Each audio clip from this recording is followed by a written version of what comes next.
Word পরিচিত মুখ সহজন্য ব্যক্তি এবং তাঁতি দলের সাবেক আহ্বায়ক রুবেল হোসেন রাব্বি নির্মমভাবে হত্যাকাণ্ডের শিকার হয়েছেন।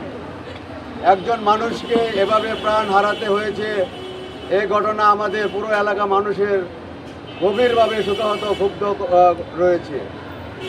একই সঙ্গে সাধারণ মানুষের মধ্যে নিরাপত্তার বিরুদ্ধে অভিযোগ উঠেছে। এই মামলার একজন এজাহারভুক্ত আসামি দিল। আমাদের দাবি অত্যন্ত পরিষ্কার, অপরাধী যে হোক না কেন তার কোনো রাজনৈতিক পরিচয় যেন বিচার প্রক্রিয়ার পথে বাধা হয়ে না দাঁড়ায়। দুঃখজনকভাবে দেলোয়ার হোসেন দেলুর বিরুদ্ধে এলাকায় দীর্ঘদিন ধরে চাঁদাবাজি, ভয়ভীতি প্রদর্শন ভাবে শোকাহত ক্ষুব্ধ রয়েছে।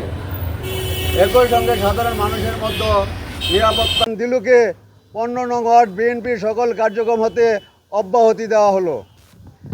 ময়মনসিংহ মহানগর বিএনপির নেতৃবৃন্দর কাছে আকুল আবেদন, 15 নং ওয়ার্ড বিএনপি যুগ্ম আহ্বায়ক দেলোয়ার হোসেন দিলুকে বাংলাদেশ জাতীয়তাবাদী দল থেকে স্থায়ীভাবে বহিষ্কার করার জন্য অনুরোধ করছি। সকলকে ধন্যবাদ।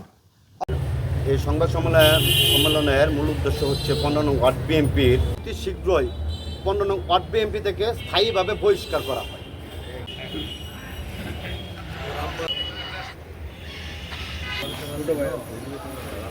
13 আগস্ট 2026 আপনার মামলা নম্বর হলো 636, ধারা হলো আপনার 100 সহযোগী যারা আছে সংঘবদ্ধ চক্র তাদের বিরুদ্ধে মামলা করা হয়েছে। তার মামলা হলো যে আপনার 5 নম্বর আসে মামলায়।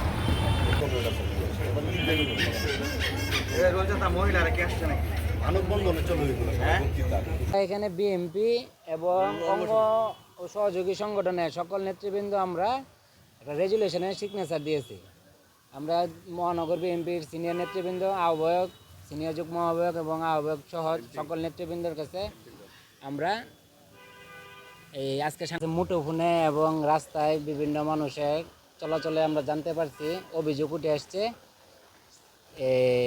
জায়গা নিয়ে এবং নতুন অবকাঠামো নির্মাণের ক্ষেত্রে তার কিছু অভিযোগ আসছে। মানে সেটা সমাধান করে দিয়ে গেছে। এটা আমরা কেউ অভিযোগ না দিলে তারা আমরা দীর্ঘদিন যাবৎ শুনতে পারি না। অভিযোগ দেওয়ার পরেই এটা একটা আপনার এই সমাধান হয়েছিল দরবারের মাধ্যমে আর কি।